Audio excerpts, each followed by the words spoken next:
Inventory flow using the average cost method.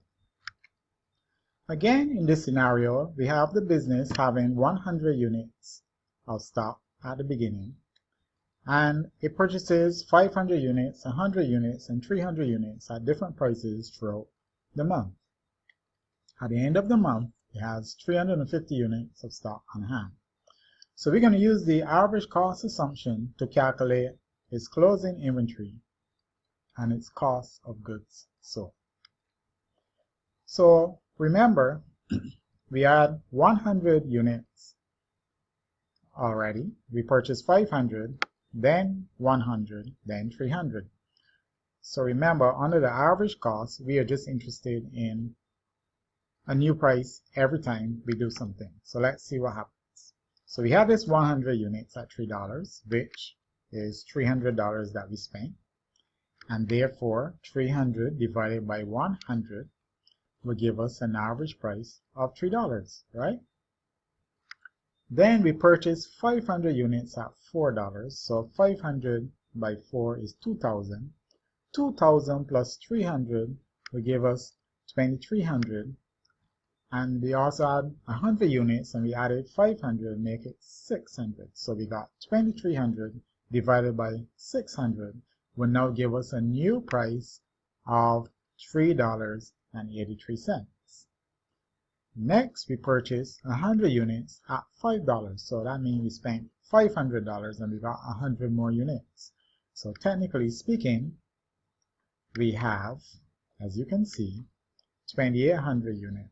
$2,800 spent and 700 units, giving us an average cost of $4.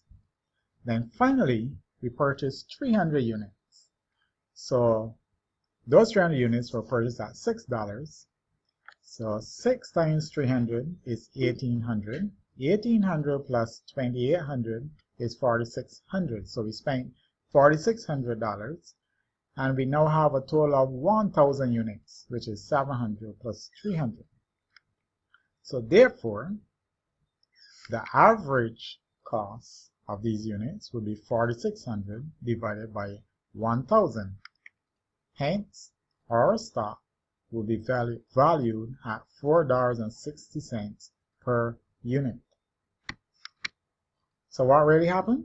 Notice that every time units were purchased, the average cost applied would change.